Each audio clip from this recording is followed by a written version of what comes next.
What's up, you guys? We're back, episode 2 in Chris's Corner. Today we're going to go over recent ECU commit Josh Hart and how he went from topping out at 74 to now topping out at 87. All right, so here on the left, this was actually Josh. I think he had already reached the 80 mile an hour threshold. I couldn't find any videos from when he first came, but this still kind of shows you some of the tweaks that we've made and where he's been able to go up in velocity. Okay, so we'll start here on the right. So once we get into peak leg lift, Josh does a pretty good job here of creating tension in this back hip. Once we started working with Josh, this was one of the first things that we wanted to work on, is getting into his load and being able to hold the ground a little bit better so that his hips are rotating better and not trying to push out. So one of the things as Josh was coming up, as you can tell, he's really tall, lanky kid. So a lot of his coaches have always told him, get down the mound as far as you can, be as explosive as you can, which is a good thing, but for him, that's what kind of screwed up his timing. And while he was able to produce the energy to throw hard, it wasn't getting into the ball just because of where his arm and his body was at foot strike. So we'll kind of go through that here. As Josh goes down the mound, you can see here he's already starting to come out of that load, and he's only halfway down the mound, right? So this is where that jumpiness starts to come into play. And then you can see body already starts to open up, glove side's already starting to pull, and this trunk is already starting to extend, right? Not a bad position, we're vertical here, but for Josh, this is when he starts to leave the ground and everything starts to come out of that counter rotation, right? So by the time front foot gets in the ground, you can see toe hits first, but by the time that whole foot gets weight bearing and we're starting to produce energy into the ground, that whole upper body has started to open up. The arm is early, and you can see this is one thing that I want you to notice whenever we compare it to the next video. Look how far off the rubber he was. And so when we first started working with Josh, this was a big point of emphasis.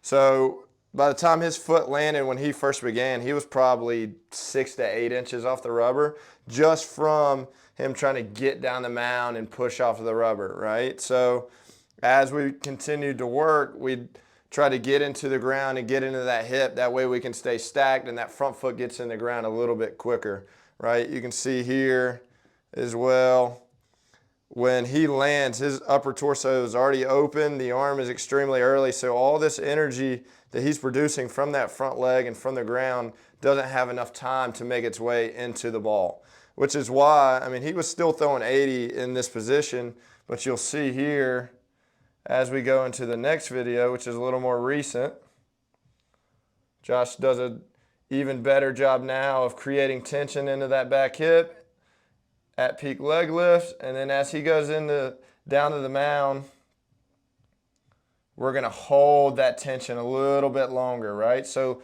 look at how long that foot maintains contact into the ground, which just means we're storing energy longer. And then for him, it makes his hips be a little more rotational instead of linear where he's trying to push towards the target.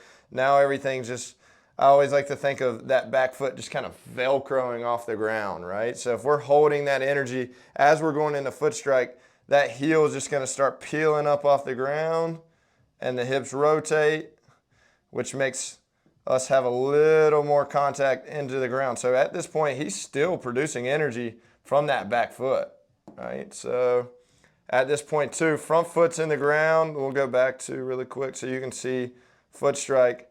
Notice how when he goes into landing now, the whole foot, it's even a little more heel strike first. The whole foot gets into the ground, which just leaves him in a much better position here at foot strike.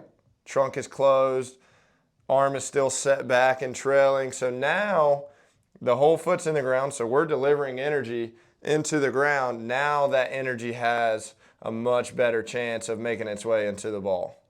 Right? So for Josh, mechanics were always pretty good for him. It was just about getting the sequencing and getting the timing to be correct so that we're getting as much energy into that baseball as we can. Okay, so we'll go now after foot strike.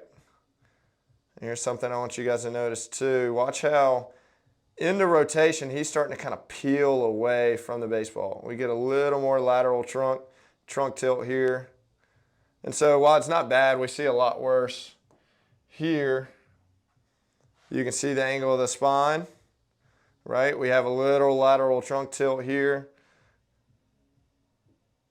versus now we have a little more upright posture, which is just going to allow that energy to travel up a lot smoother through the chain.